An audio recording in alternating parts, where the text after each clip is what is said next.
Welcome to Still Serving, the VFW Podcast, the official podcast of the Veterans of Foreign Wars. And now, from the VFW Memorial Building in Washington, D.C., here's your host, Rob Couture. And welcome to Still Serving. I'm your host, Rob Couture. Let's just go ahead and kick it off with roll call. Joining me in the studio for the first time ever is the Commander-in-Chief of the VFW, Al Lipphardt. So happy to have you here, Al. Thank you very much. Appreciate the opportunity to be here with you. Yeah, it's really good. This is our first time actually having a Commander-in-Chief in the studio. So this is it. This is a moment in history. Yeah. It truly is. Right to his immediate left, your right, is his Chief of Staff, Jeff Carroll, the man who is with him through thick and thin through this whole time of being his Chief of Staff. Chief of Staff. As he's been National Commander. Staff. And we're getting fancy. Don't church it up here, dirt. All right. And then, of course, my co-host, Brittany Dymond Murray. Brittany, thank you again for all the things in setting this up.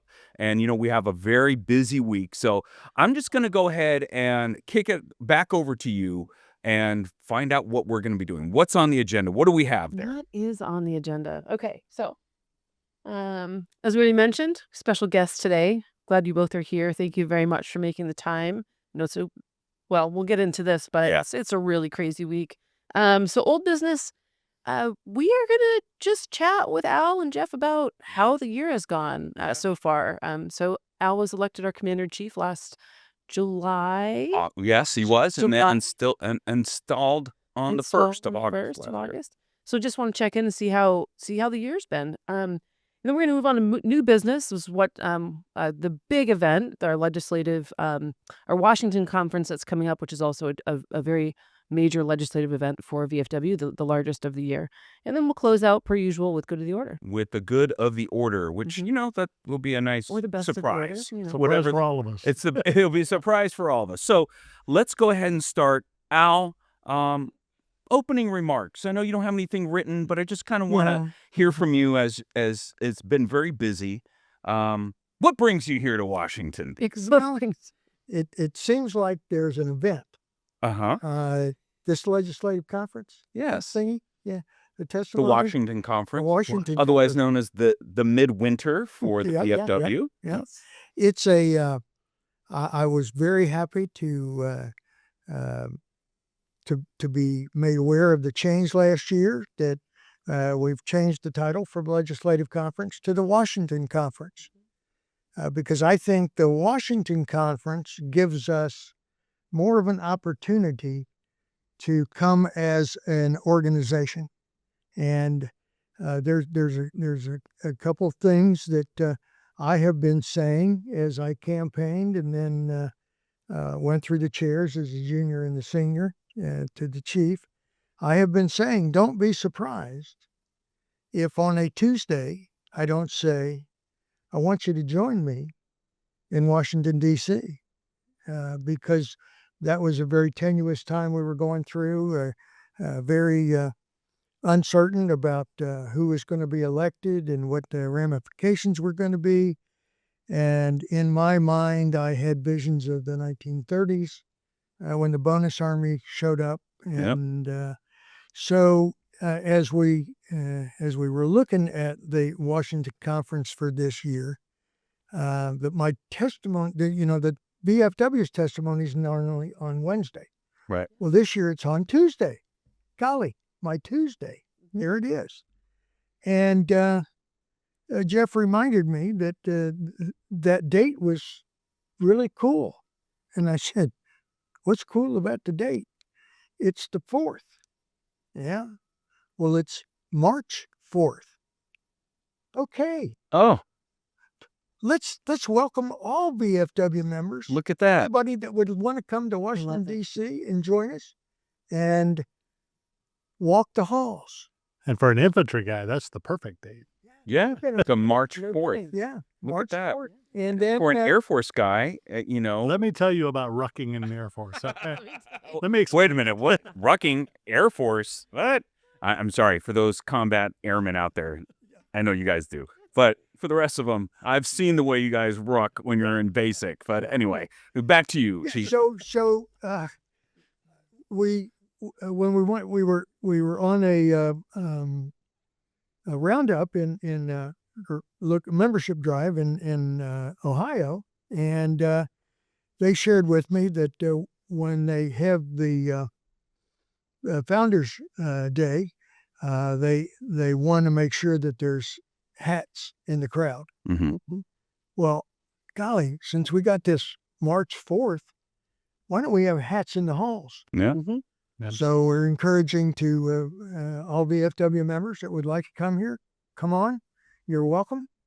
And what I'd like to see you doing is walk in the halls of Congress, walk in the halls of the Senate. Yep. I want hats in the halls. Yes. I would like for a legislator, when they walk out of their office, to look down the hall, and there's nothing but VFW members standing there with their covers on.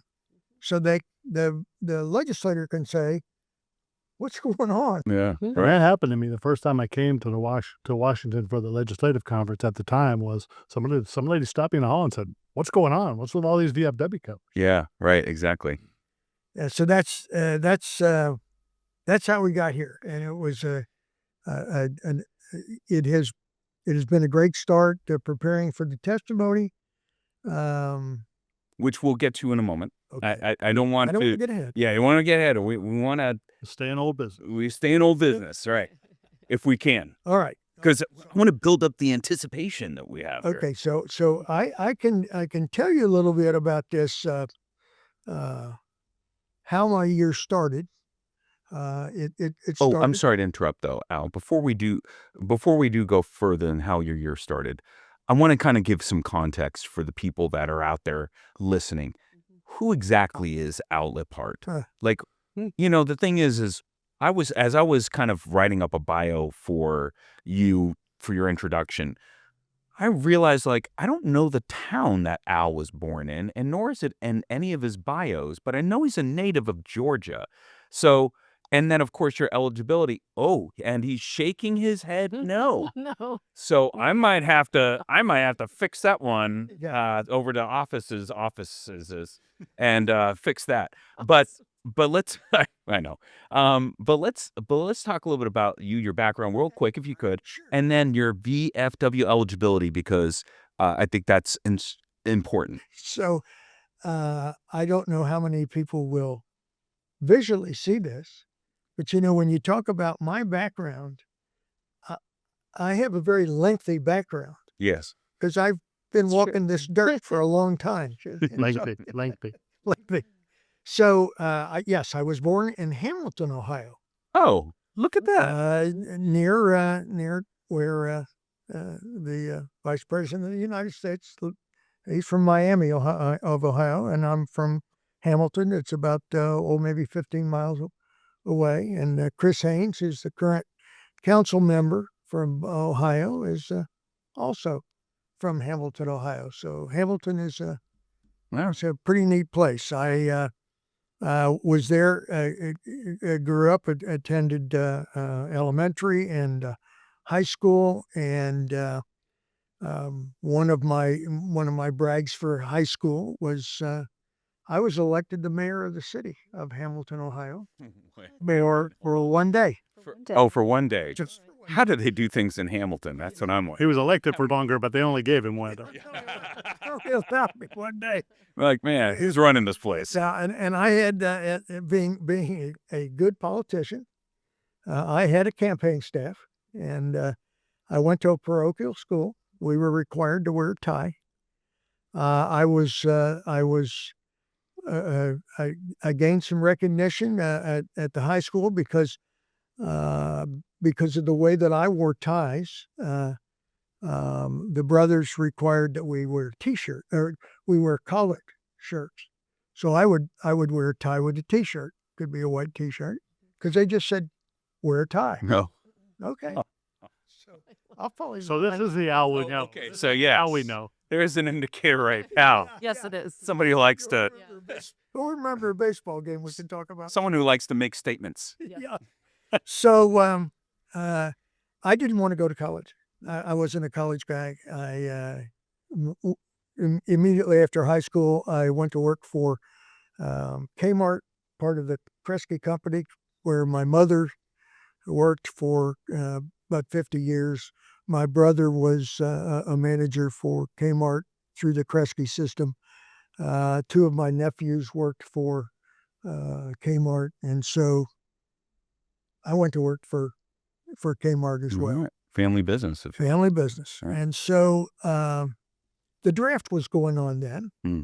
And fortunately, my parents had a pretty good contact there on the draft board. And they got a call and said, "Hey, Al, your number's coming up."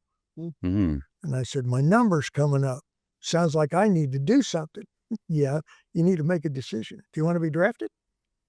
"No." Yeah. "I think I'll enlist, because that way I can get what I want."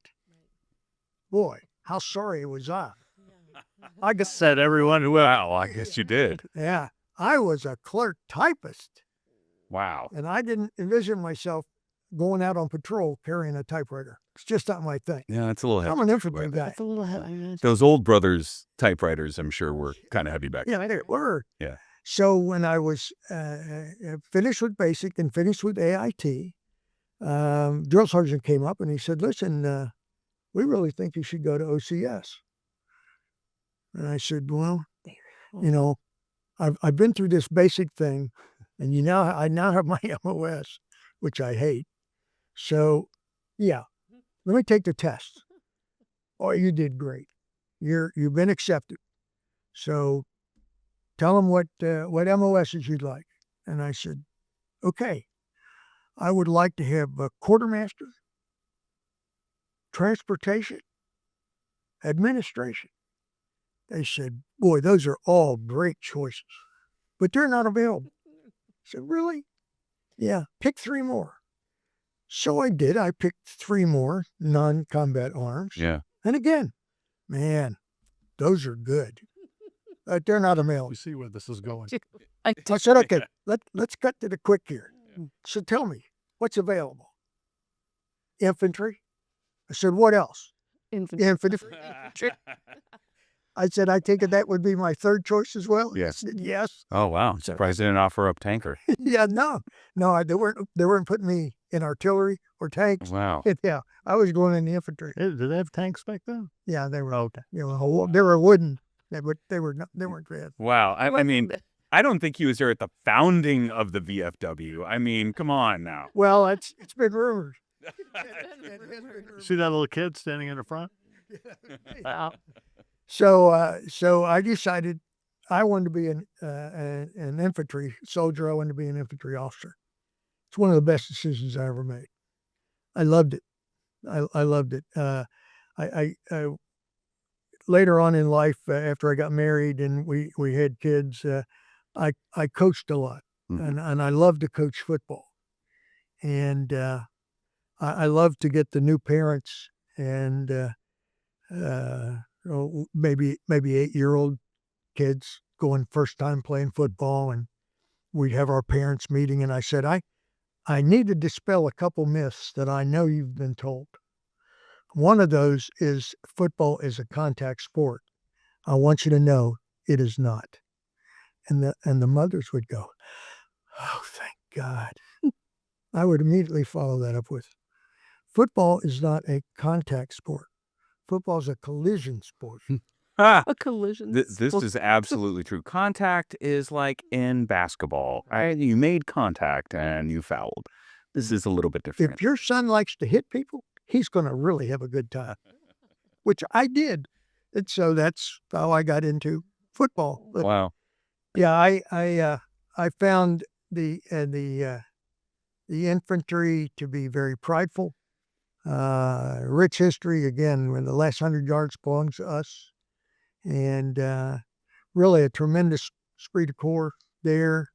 And since I was a former enlisted man, I've walked that side of the street, and I had an uncle who was a World War II superhero, and he told me to consider the military as a career. And it really turned out. I mean, I was at home in the infantry and never really changed my mind. I did I did change branches. Yeah. I did become an MI officer, military intelligence, and did aerial surveillance. Was pretty important stuff. Worked for the National Photographic Interpretation Center. Look at that. Brittany is like, yes, a fellow MI. Yeah. That's right. So I really enjoyed doing that, and went back for my second tour in Vietnam as an MI officer. Of course, I didn't do anything MI while I was there. Yeah. I became the chief of the support branch for the Combined Intelligence Center, which was a multinational center, combined not only with the Vietnam with ARVN, but also with the Australians, with the ROC. So it was truly, and so I handled all the administrative duties. I was a captain, and I did that for it was a lieutenant colonel slot. Oh, wow. And As a captain. as you a were captain, two up. so I Good. I had an E8 Cool. with my NCOIC, and if I had been out and maybe had some bad food that night before, I would tell Sergeant Fincannon, I don't want to be disturbed.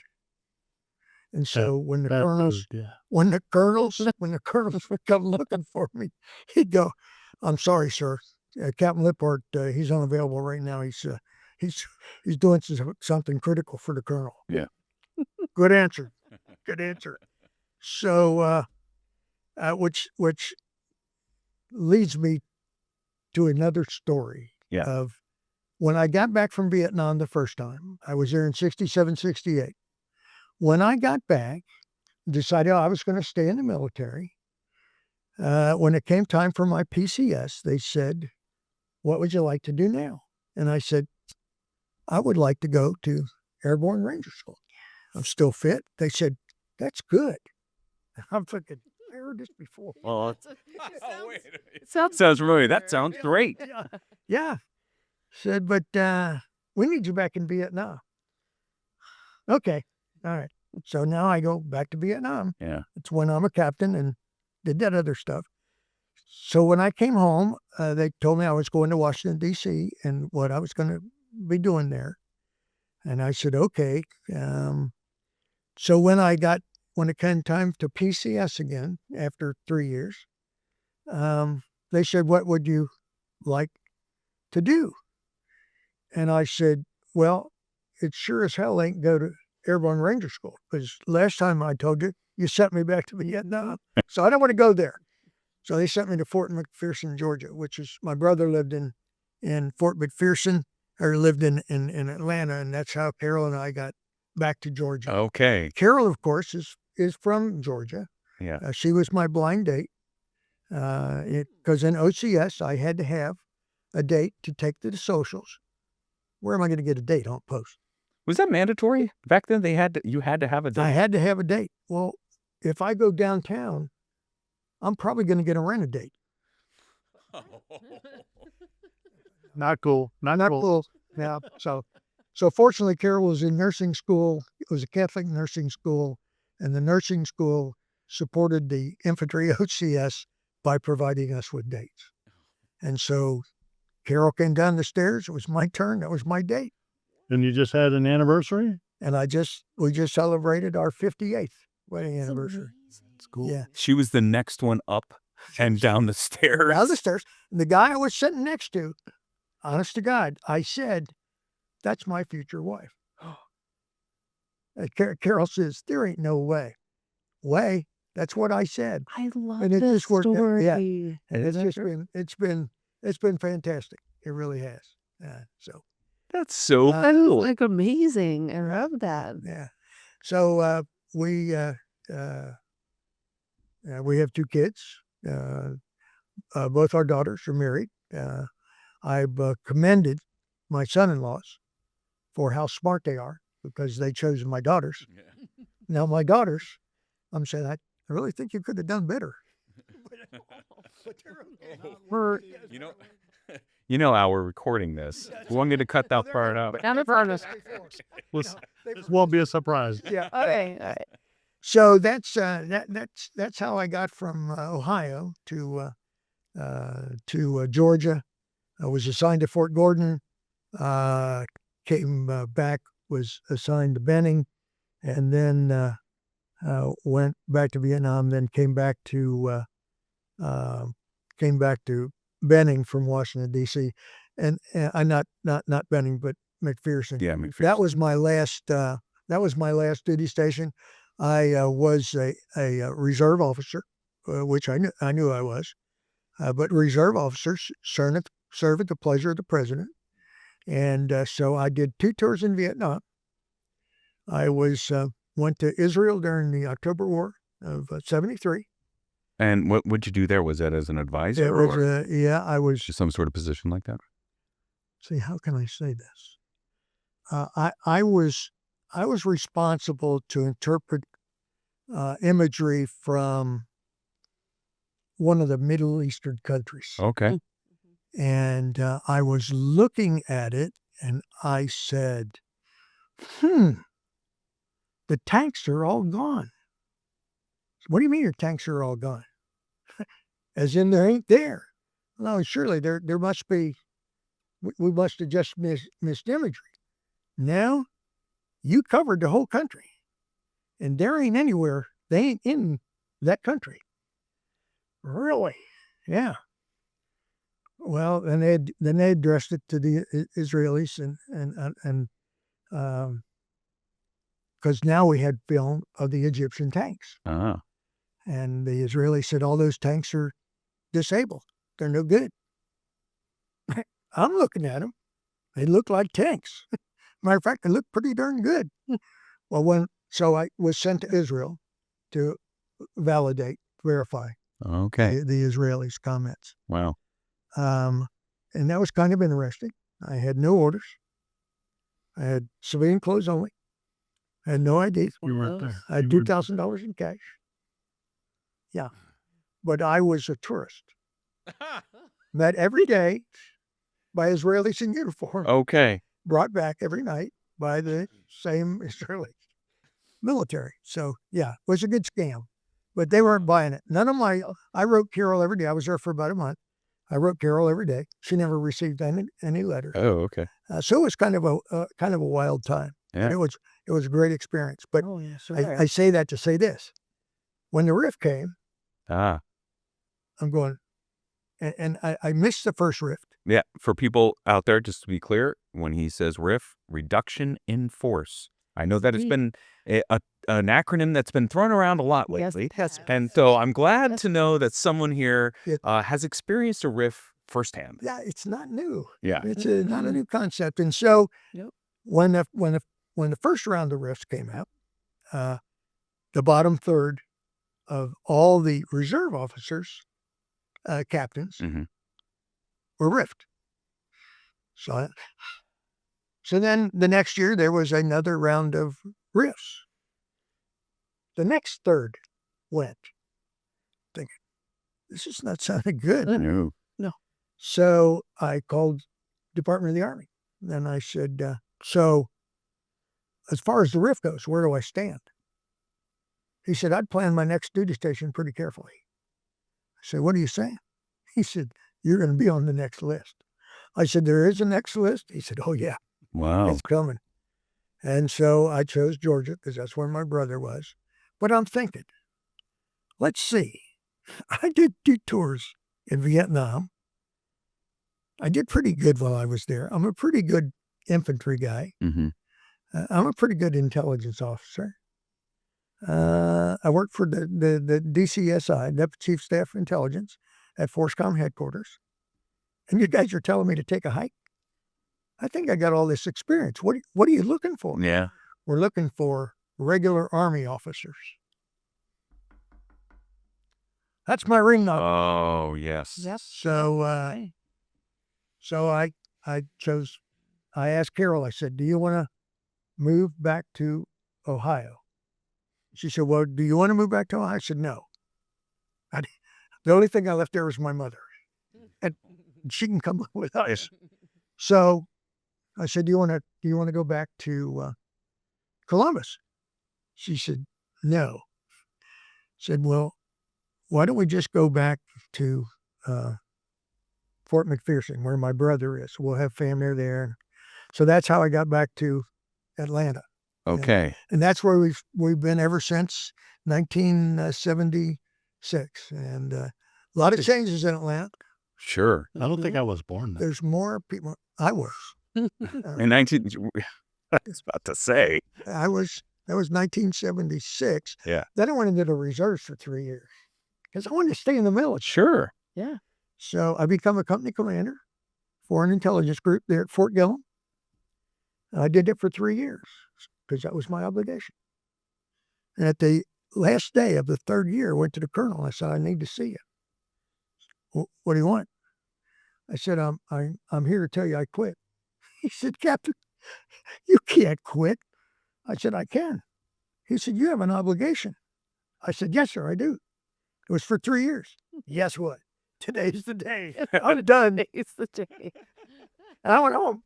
Wow. Yeah. And that was it. That was it. I got a packet about 2 months later that said, you want to look through this packet because we're putting you forward for promotion.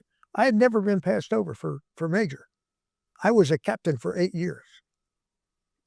You're a captain for a long time. Yes, you are. That is a long time to be. But so when they sent me that, I wrote them back and I said, it's okay.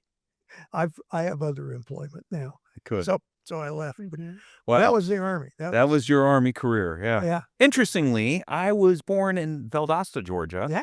Right? I think we talked about this when you were here. Down in Moody, in 1974, and my dad was going through flight school. He had just graduated, I think, and was head off to do urgent.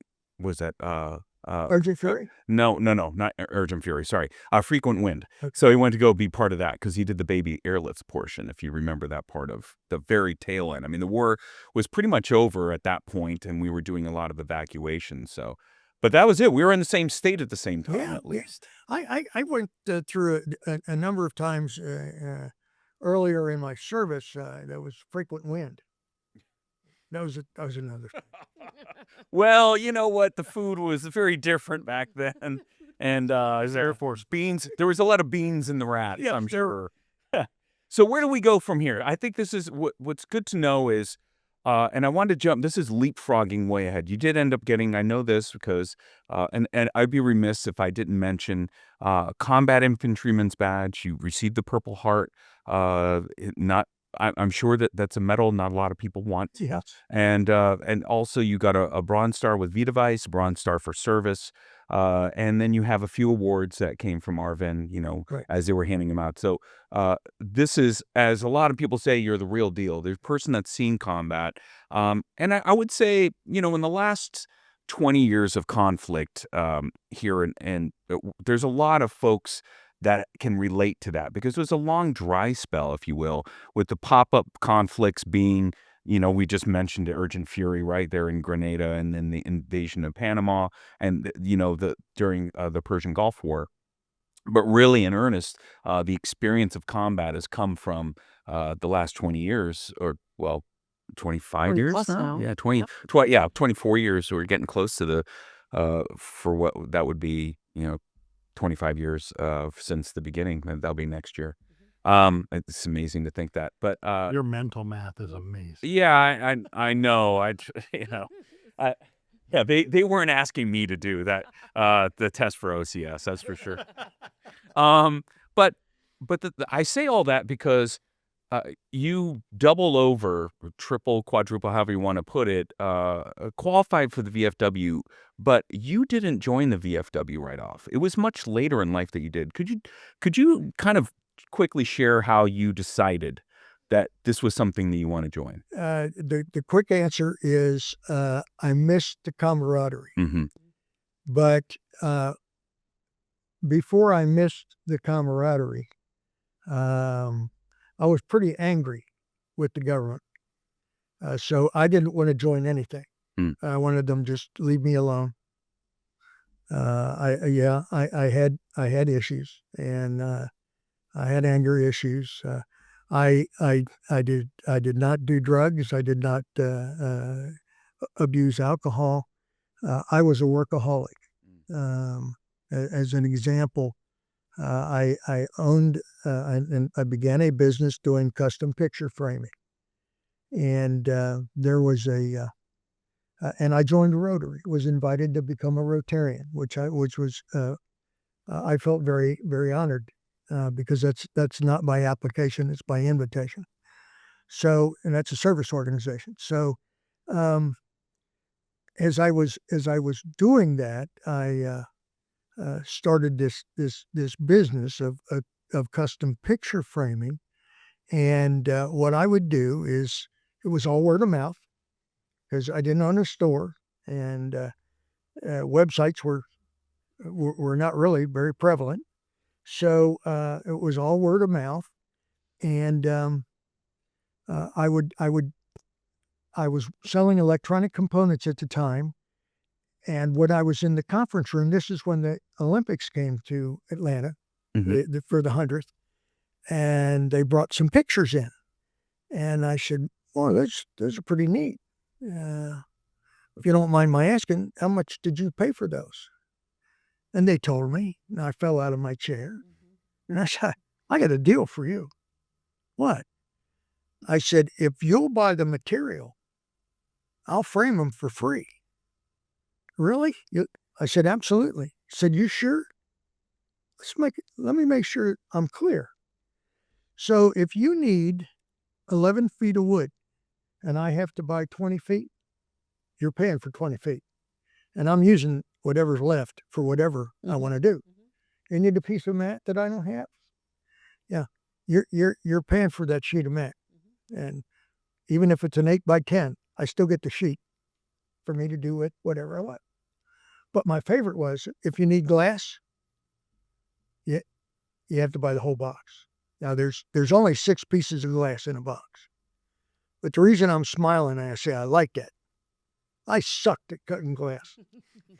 When I say I sucked, I had a table downstairs in the basement where I did my framing, and I'd score the glass, and I'd go to break it, and they'd go, no. Oh, man. And I would take my hand and I'd calmly shove that piece of glass off my table onto the floor, say some very descriptive words, and then I'd get another piece of glass. Yeah, you didn't make any money on glass. I did not make No, it doesn't sound like that. So, but I was at a Rotary meeting, and the deputy garrison commander from Fort Gillett was there, and he said, hey, you frame? And I said, yeah. He said, well, Fort Mac is going to close their frame shop. Would that be of interest to you? I said, no. He said, well, why not? And I said, well, I can't have, and at the time I'm the district governor for Rotary. I said, I got to go visit all these clubs, so I can't take the time to do that and then frame. Because what I do is I'll go to a meeting.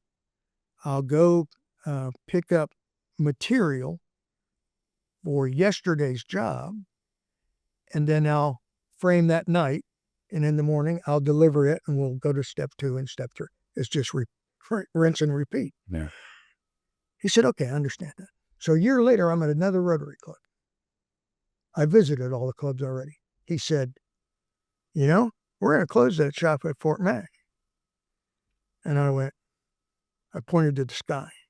And I said, okay, God, that's twice. Yeah. I better go look. So I called Carroll and I said, I need to go look at something, and I want you to go with me.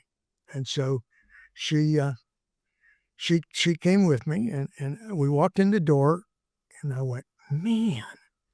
She said, what? She said, this is a gold mine. She said, no, this is a dumpster. I said, no. It's all about perspective. Yeah. And, I see potential here. Yeah. She said, Al, you're not going to make a dime here. Oh, yes, I am. So I went back to the Carroll and I said, I'm interested, but on my terms. Of course. Okay. So I said, it's your building. It's my store. What do you mean? I set the inventory. I set the terms. I set the prices. And I will pay you 10% off the top. He said, 10% off the top? Is that not generous? I said, yes, it is. Why would you do that? Because if you don't bring me any customers, I ain't selling anything. So It's going to be up to you how much money I make. And then the very next day, the SGS from ForceCom came over. I had an employee. I'm up on a ladder. He's looking for something quick turn like in tomorrow morning. He had the CG's stars and the coin. He just wanted them put in a little frame for his driver. And she said, oh, we can't do that. I said, what? Well, he needs us back tomorrow. I told him it would be at least 2 weeks. I said, no, it'll be tomorrow. She said, well, we can't do that. I said, we can. Stop doing what you're doing. And I'm coming down the ladder. I'll help you. Then we're going to start this frame. I said, what time do you want the frame in the morning? He says, I need it before 10 o'clock. I said, I get here at 8. It'll be ready. And when he came at 8 o'clock, he hasn't asked me how much it was. When he came at 8 o'clock, he said, man, this looks great. How much is it? I said, $50. He went, $50, really? I said, yeah. He said, to turn this in one day? Really, it ain't that hard. Yeah. He said, is this the way you're going to do business from now on? I said, yeah. He said, okay, you got my business. Nice. And it was all word of mouth throughout the post. I had 4 stars and 3 stars travel. I had a 3-star out of Florida that on his way up north, he would stop by Fort Mac, drop his stuff off, and then go on vacation and come back and pick it up. And I said, don't they have frame shops in Florida? He said, yeah, but they don't have you. Oh, wow. And okay. Well, that's a great, I mean, obviously you kept yourself busy from, your time afterwards and in the in-betweens. But I want to get back to the question, which is, how did you come to be a VFW member?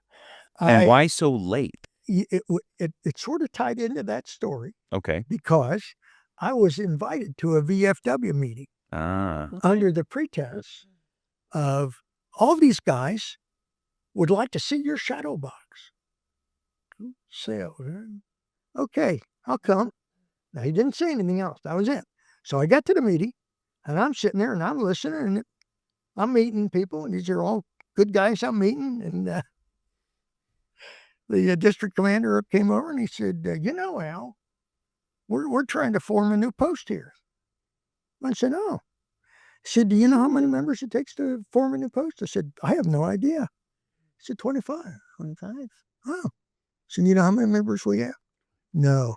Was it 20? We have 24. 24, yeah. You would be 25. Yes. It'd be my honor. So the state commander was there, and the state commander says, do you have your 214 with you? I said, no, I don't carry my 214 with me. He said, are all those medals yours? Yeah. He said, can you get me a copy of your 214 tomorrow? I said, sure. He said, you can go ahead and accept him.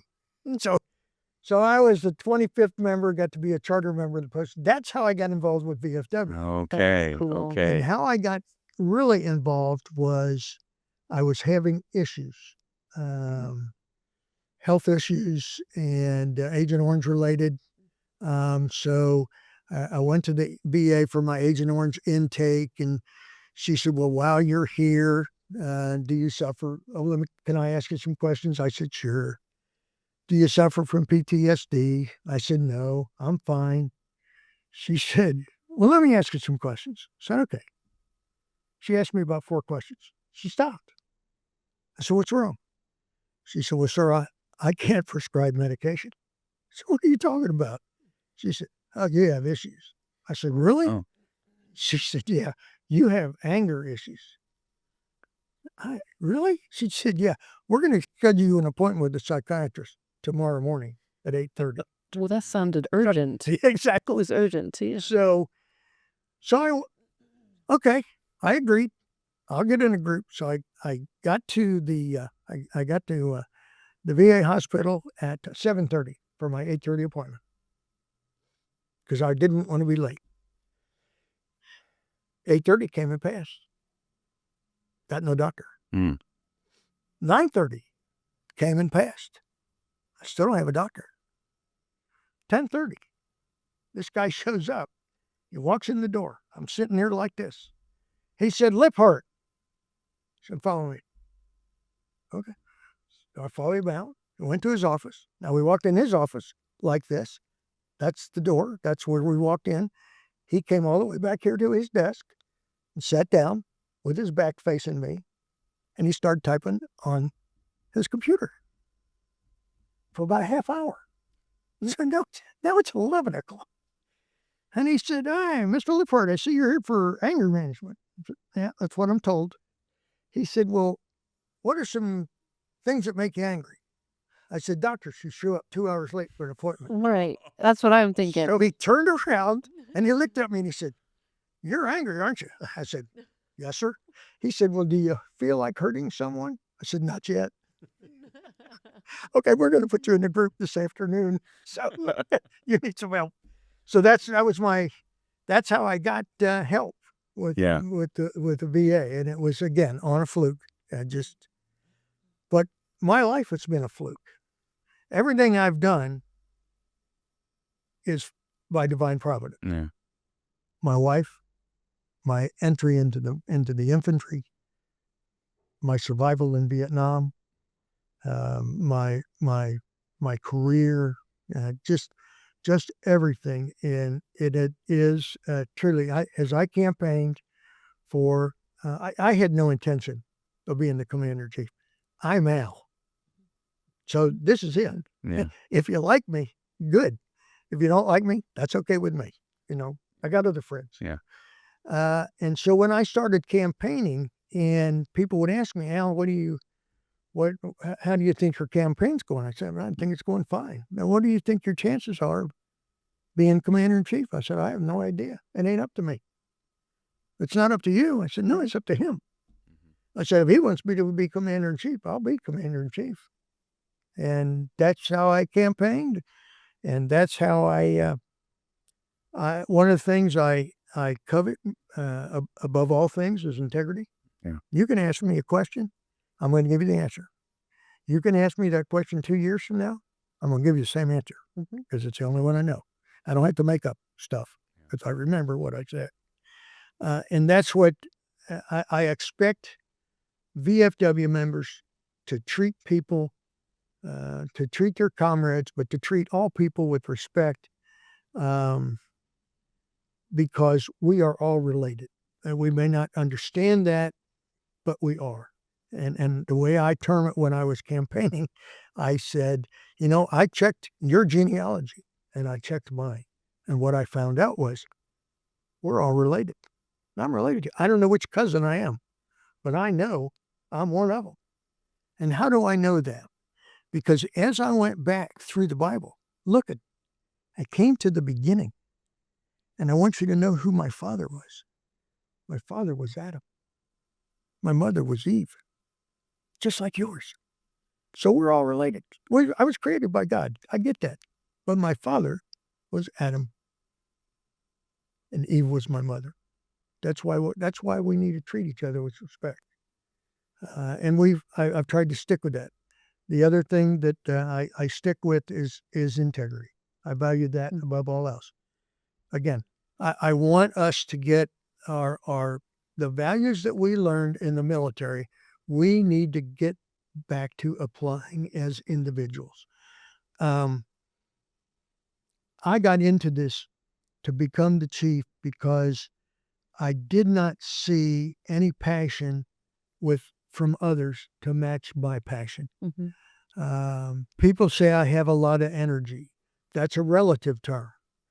I feel like I do have a lot of energy. I have a lot of gas in my tank, but relative to a 20-year-old.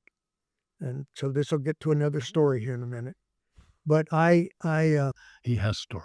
Yeah. I want us to get back to loyalty, to duty, to respect, to selfless service, to honor, integrity, and personal courage. Yeah. It's leadership. I love That's that. what we're all doing. Yes. We all need to be leaders. Every now every member doesn't need to be sitting in this chair, but as I say when I'm talking to an audience, let's take all my titles away. No chief, no all-American department commander, all-American district, all-American post, no all-American triple crown. So what title do I have now? I have the same title that you do. And that title is, I'm just a member, just like you. The only difference between you and I is I'm standing up here and you're sitting down there. You need to get off your ass and come up here to stand, to lead, to take a position of leadership in this organization. And so the only way I can do that is for you to take responsibilities and learn about the veterans of foreign wars. I'm not worried about your leadership. You were in the military. I know your values. But I want to teach you about the veterans of foreign wars. We are a legacy organization. There is no other organization like the Veterans of Foreign Wars. Yes, there are other veteran service organizations. There's the Legion. There's the American Legion. There's the Disabled American Veterans. There's the Military Order of the Purple Heart. There is Paralyzed Veterans of America, DAV. But we are unique. What is unique about us is that I don't even question your courage because I know who you are. Because when you were called, we all raised our hands. But when you were called, you took that oath and you deployed. So when you deployed, whether it was a conscious decision or not, when you deployed, you put yourselves between the weapons of our enemies and these shores. Amen. For that, you are to be respected. And like I said, everybody that takes the oath should be respected, but you're special because you put fear aside and did your duty. And so that's how I see the VFW. But that's the kind of thing we need to put back into the VFW, is to accept. When you become a post commander, you accept that responsibility. You have the authority to delegate, but you can't delegate authority. The responsibility is yours. A lot of commanders get that confused. They want to do all that delegating and go, here, you do it. Handle it. Yeah. And so So you said you can't delegate authority. So are you saying you can't delegate responsibility? Can't delegate responsibility. There you go. So you can't delegate responsibility. The only thing you can delegate is authority. There we go. Yeah. Absolutely. If I back them up, I apologize. But that's okay. I just want to make sure we got that clear. So because, and if I may, because we can be here all day, but you have a very busy schedule. But you have gone around, right, throughout this year since you were sworn. I know it started beforehand, and we can have chapter and verse and every single thing that you've done. But it's really important that this year we talk about some of the wave tops. And Jeff, if you could, if I could have Jeff jump in here, kind of give like the points that you've been in, then you can give your perspective, right? So it's kind of like, if you will, he's doing the play-by-play and you're the analyst. Okay. Right. So what do you think, Jeff? Tell us how this year has been, because you travel with them the whole time, correct? Well, a lot of it. Yeah, they don't tell you what you do as chief of staff. It's kind of up to the commander in chief how they want to delegated responsibility. Exactly. And so or authority. Sorry, even I'm getting it wrong. But coming out of the national convention, we had the homecoming right away, so in Savannah, and that was a great event. And so we as the department handled that. But from there, we went into, I got to remember, into September and Had the Council of Administration. Council of Administration, Legislative Conference, AQ training, back to back to back.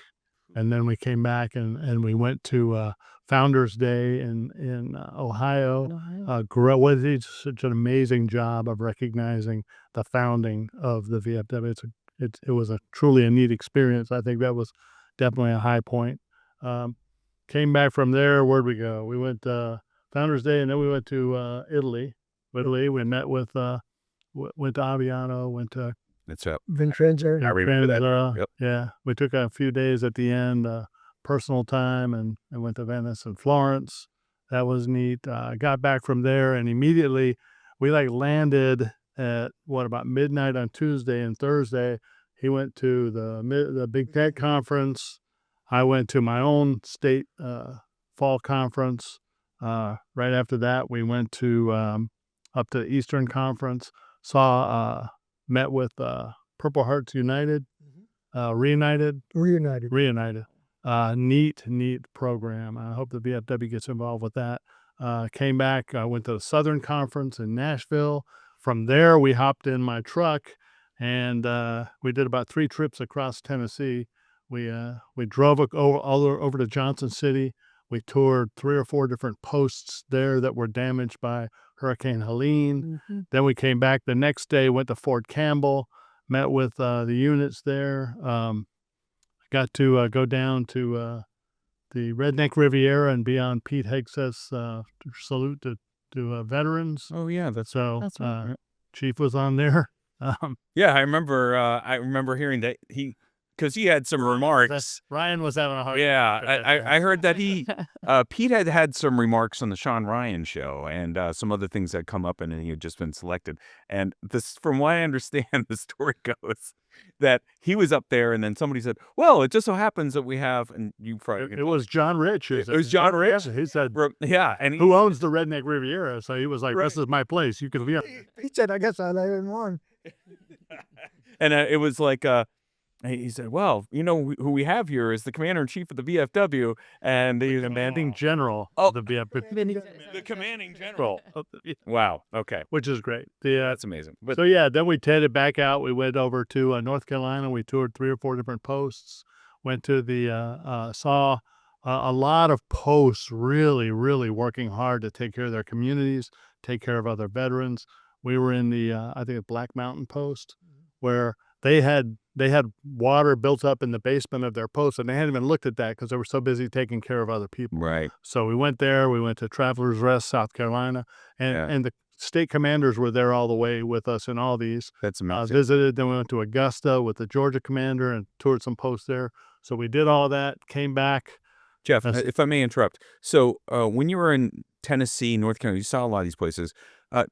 That was your experience. You saw these VFW posts really getting after it and helping folks as well. They definitely were in North Carolina, where I was specifically. It was pretty miraculous. I mean, Absolutely. VFW members coming out in force, actually, also auxiliary members, Yeah, right, absolutely. in tandem in force, loading pallets, loading trucks, unloading trucks, transferring copious amounts of supplies from vehicles to vehicles, and then driving them out to isolated areas that some of which hadn't even been accessed yet by any emergency crews. So they essentially were the first responders to these areas.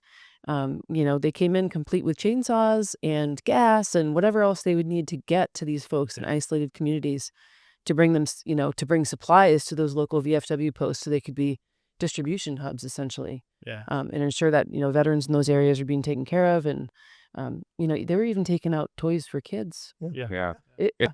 Tremendous effort. It really made you feel good about being part of the VFW. Truly. Don't already, but it was just amazing. Al, what did you have to say? What did you say? Did you have to say anything to these posts to keep them encouraged and to keep going? No, they're fired up when I got there. Fired up. That They is they, lot of they, thank they were just a lot of thank yous and complimenting them. We asked them, what would you recommend people have on hand when this happens? And the to a post, communications. Communications is critical. And fortunately, in North Carolina, they had the Starlink. Starlink came in there. They were. Yeah. Wow. Some posts were using ham radios. Some posts have ham radios set up that they could communicate with people. And so, Well, I guess that's because like the cell towers had gone down. And so, exactly. I mean, these people were completely cut off. Oh, completely cut off. I mean, fresh water gone, power, electricity, roads. I mean, I remember when I was in Afghanistan, it didn't dawn on me until I was there. But one of the biggest things that they said was roads were the key to communication. And I was like, what does that mean? And it took me a while to understand when I was Ground there. lines of communication. Yeah, it is a line. It is a way that people, that's how it's always been. Yep. You go down this road to visit this place, to talk to someone and bring that message back. And so it's the highway of communication by having those roads there. And for them to be completely wiped out and cut off, I can't imagine what that is like. And I know that there's still people struggling that live out there. And so, we, for those that don't know, we built a website up for that so people can donate if they want to. Do you remember what the website was, Al? Because when we were in Atlanta together, we went to the Military Influencers Conference. We met up there. Jeff, you were there as well. And you were really pitching it hard. And you got No, I don't. Okay, well, okay. Well, anyway, that's all right. Maybe Cue card. yeah, we'll put that cute card in there. That was something I threw in. We met up with Grunt Style, and they housed it. They did a very generous donation as well for supplies for folks that are there. But yeah, this is great, and that might even be like a whole nother show on talking about that. But that's true. It certainly could be. I think it could be warranted as well. And at a future time that I would love to plan. Well, one of the things I've directed Scott Gedling, who's the national council member out of Alabama, a retired guardsman, but he is going to create or use a lot of the FEMA stuff to put something together for VFW Post, like. When a storm like that comes through, there's no street sign. There's no numbers on the house. Mm-hmm. How do you know where your members are? They have a strip map. To your members. Oh, that. Yeah. Whew, man. Couldn't imagine that. And then so link up with your first responders. They know. So it's things like that we want to training. So get some cert training. Yep. Yeah. So yeah, I mean that Scott would be a good one to bring on for a future show. Bring on, yeah, absolutely. Yeah. So I brought up the Military Influencers Conference, which amazing. That was they really loved you there, and you was a rock star there. He sure was. He was like, I mean, people were. I heard you were a big hit, Chief. So yeah, I missed it. I keep going. I kept telling them it's the cap. It's not you personally. Exactly. It's just no, but it was. And the inauguration proved that. Yeah. They took a picture of that. Yeah. They didn't take a picture. Well, I happen to have my head in it. Well, so that's one of the things when you're the commander in chief. It's obvious. I mean, and we didn't even hit how each interaction was with the post, and you're just talking stateside, other than your trip to Italy. And so it's been here in DC. Obviously, you brought up the inauguration. You were there for that. And since then, we had the 100th. There's so much has taken place since 1 August that you took over. So I have to share with you that I, as the commander in chief, have hit the trifecta. The first was the Army Navy game. Yeah, got to go to that. Jeff got to go with me. Jeff and Alicia. Then the next event was the inauguration. Not only to go, but I got to be on the platform that was not a platform. It was inside the room, which was wonderful because it was warm. But it was freezing. Cold. I was from here to the wall away from President Trump. Okay. When he was came over to the room and was talking to all of us. Oh, yeah. I'm sitting on the end of the aisle. Fox cameras over there, and there's the podium. So I positioned myself so something happens. Accordingly. Oh, there's one more thing that would make it a trifecta, wouldn't it? It would be Carroll and I are going to the State of the Union tomorrow, Tuesday night. On Tuesday night. Yeah. Yeah. It's kind of like the America First, like it's his first kind of addressing of Congress. Yeah. So that kind of brings us, go ahead. Well, yeah, this brings us to our Washington conference. So you've spoken about a tremendous amount of personal experience with a lot of, the ups and downs of military service that are inherent with military service, right? And then it's actually the past 2.5 years that you've been on the road, like as you've come up through the ranks, and now this year as as commander in chief, all the travel you've done, the troops you've met with, the veterans you've met with. So how is that going to show up this week as you represent VFW in front of Congress during our Washington conference? Hopefully, it's going to it's going to go back to how we began the year. Mm-hmm. The way we began the year was I created my membership plan as an op order. That's right. Because we've gotten, in my humble opinion, the organization has gotten away from the military. So I want to get us talking in military terms, thinking like military, our actions. And that's so I went through the juniors, told them, gave them an alert order, and they looked at each other and said, "What's an alert order?" Then when they were seniors, I gave them or that is for in December, I gave them their Warning. the warning order. Again, telling them we are going, and this is what so start getting prepped. And then on August the 1st, we actually had D-Day. So I made a D-Day. It was, we counted the days. It was, D minus whatever, 14 or whatever. But, most times when you have an op like that, they're done in the middle of the night, no dark 30. Well, I'm retired. So our D-Day started at noon. Right, of So course. I didn't have to get up. Generally sleeping when it's dark. So that's our The crack of noon. But it is the commanders that I have. I started building that team over 4 years. We met them. I sent them a questionnaire, asked them a little bit about themselves. I don't know who these people were.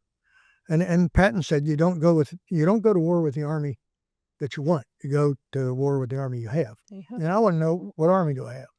So they were nothing intrusive. Just how long were you in the military? What branch of the military were you in? What was your not your MOS number? What was your specialty? And how long were you have you been in the VFW? What positions have you held?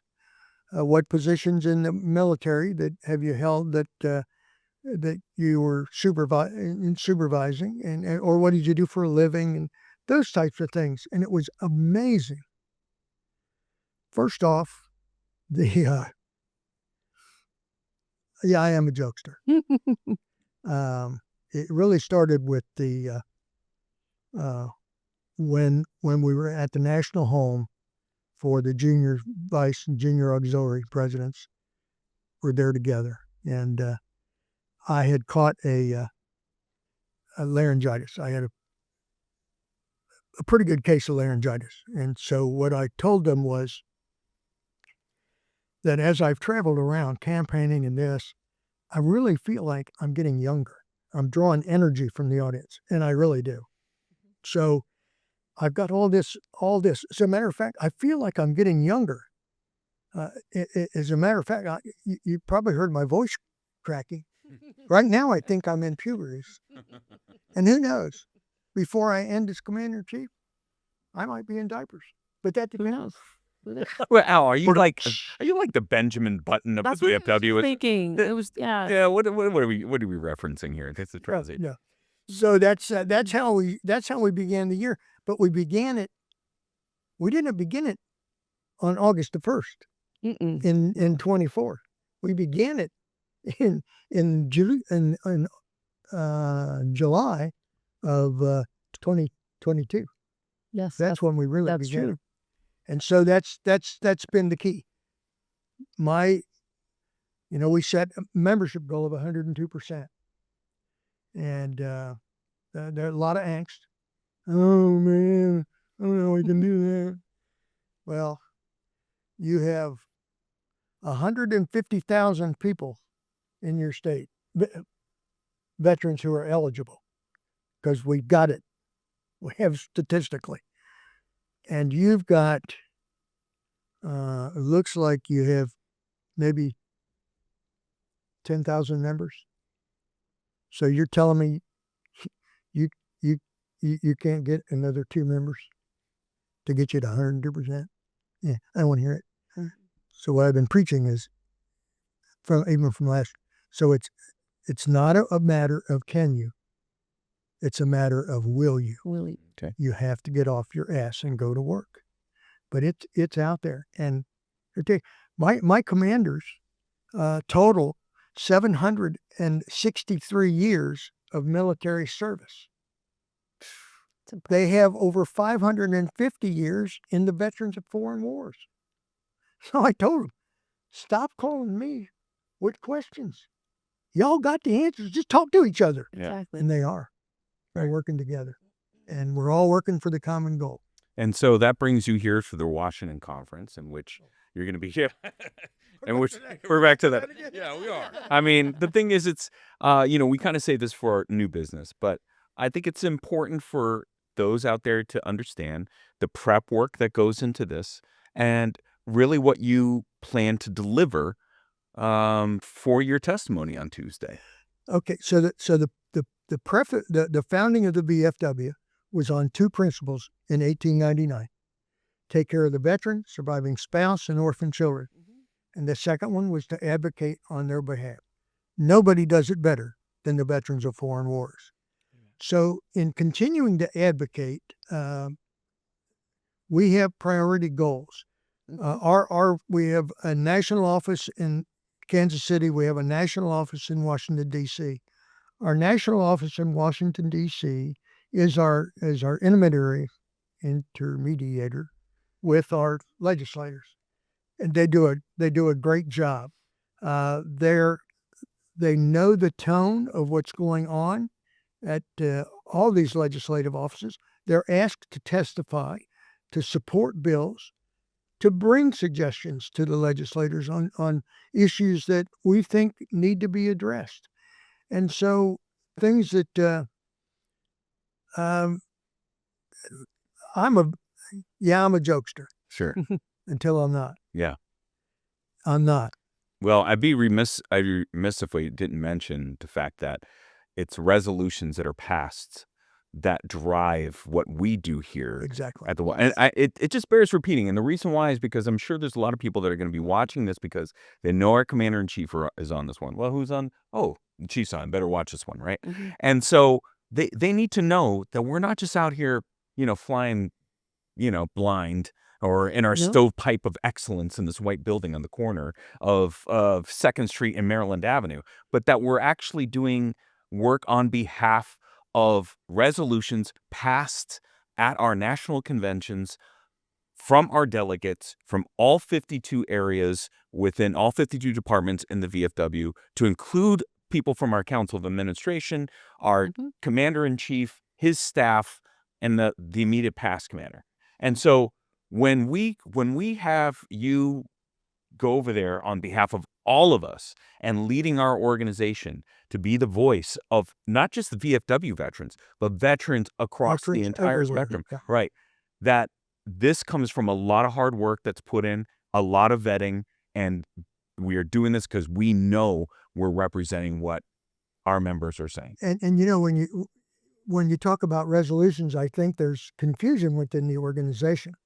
because I think most of our members are familiar with resolutions. Be it resolved that I don't know, this or that was this or that, and then there's this and that and this. No, these resolutions are guiding principle that has been voted on and approved by the membership, Correct. not the leadership. Hopefully, the leadership is on board, but it is by the membership, and that's who's in charge of the Veterans of Foreign Wars.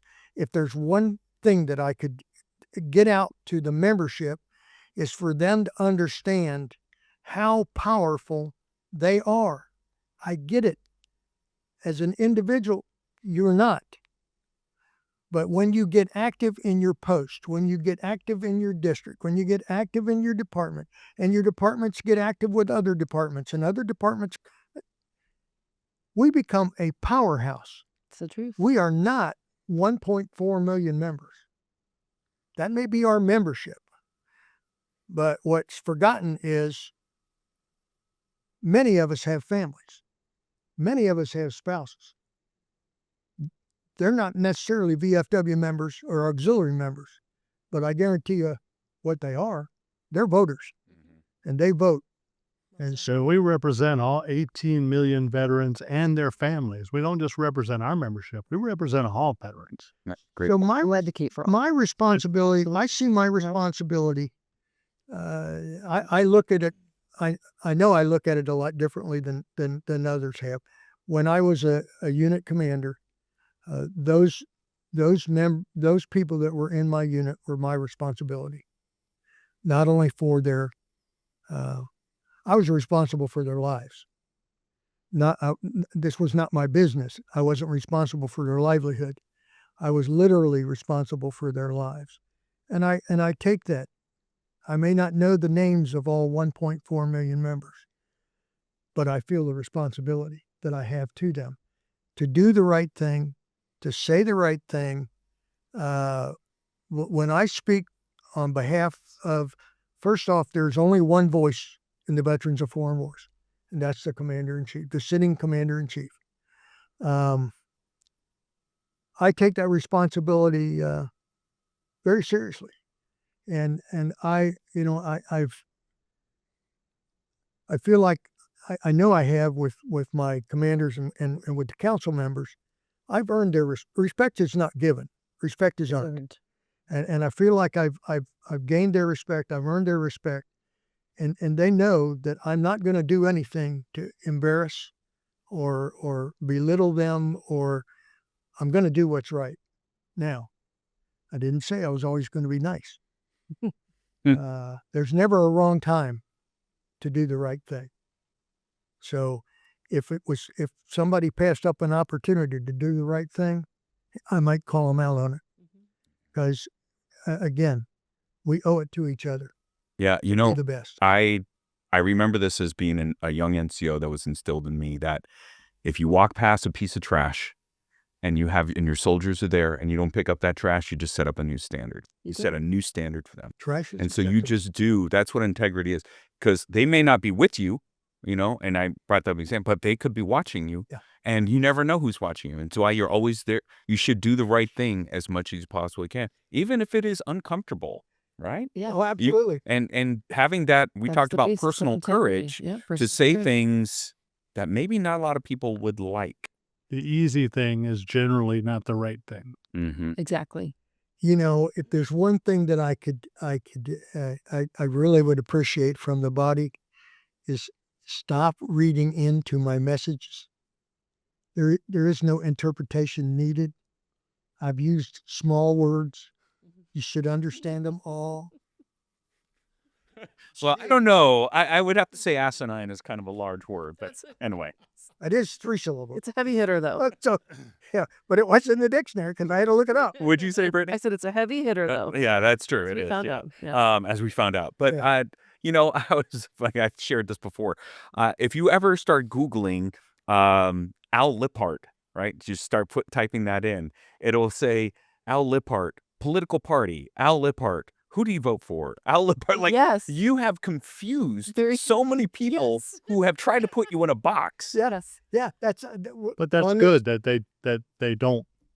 All they should care about is he cares about veterans. He Exactly. cares about taking care of veterans. That's what he cares about. So one of the comments that's come back on the state's release the other day was, what's Lipphardt's party affiliation? What? Where did you get that from? What do you see in there that says I'm something?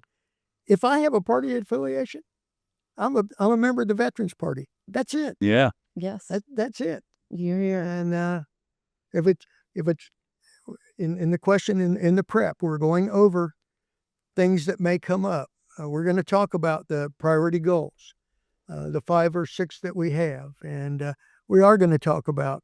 We're going to talk about the situations going on now with the firings that are going on and how we're reacting to it, and again, they won't be answered in a partisan way.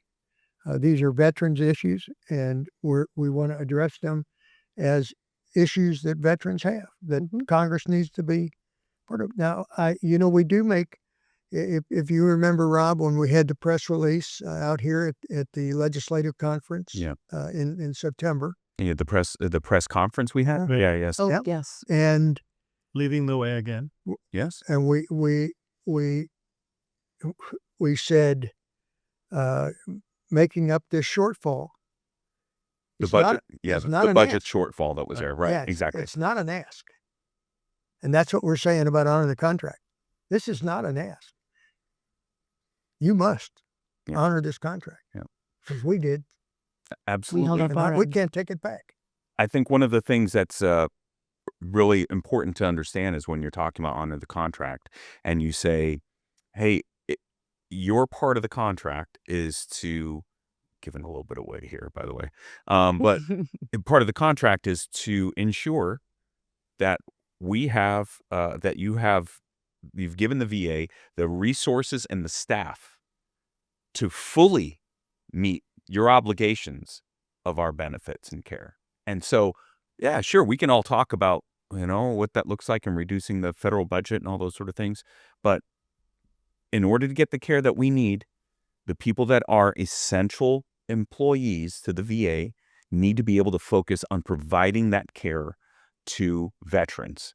And they can't do it alone. We understand that there's jobs out there that you need to slim down, shave down, and find more efficiencies. I think that nobody would argue with that. But, that's one thing that you brought up in your statement is that some of these jobs are important.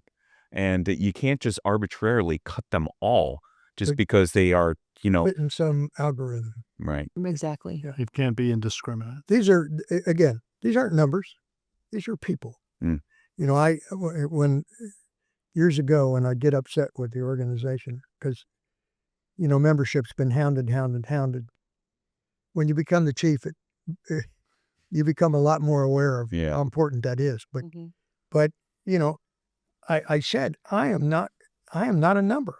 I'm a person. And so that's what we need to understand, that we're a team, all of us, but it's going to take all of us and then some.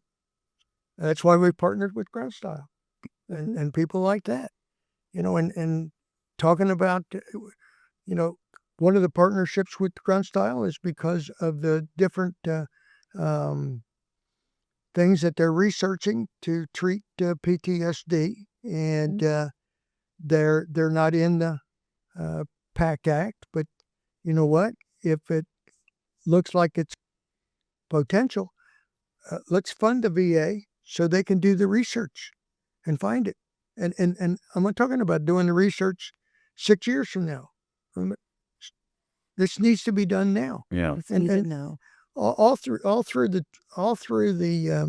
testimony, I am going to stress the contract. It's not a choice. We signed the contract. And so the responsibility to honor it belongs to them. It was on the form. So we have to do that. But we've got to we've got to understand that there's a lot more out there that we could be doing, that we should be doing. And so it looks like we may be getting close to stopping. So I just would like to share with whoever's listening or watching that our mantra for this year has been and is believe in what you do and do what you believe in. Mm-hmm. Follow me, which says that if you really believe in something and you're not doing it, then you don't really believe it.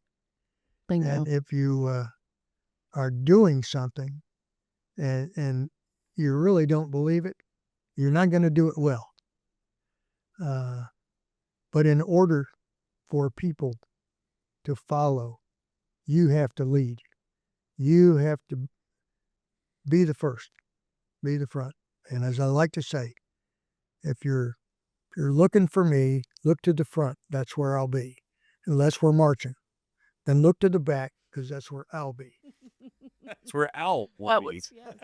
I'll be dragging. Well, Al, thank you so much for joining us. I know it's been a busy week for you. It's going to be an even busier week as we go, even from the weekend on into Monday, and then of course Tuesday is the big day, with a nice reception on Wednesday, and so that's really great to be able to celebrate with the rest of the comrades and celebrate a good week of not only just legislative and advocacy on behalf of our fellow veterans, but also just the getting after the business of the VFW, because council administration's meeting, we have the NVS committee meeting. There's a lot of things that go on inside Voice of Democracy. Yes, absolutely. Those awards. I'm excited to see who the winner is. Yeah, that's right. Yeah, we will see. Yeah. So Al, again, thank you for Jeff. Thank you for your time. We're going to let you guys get back to it.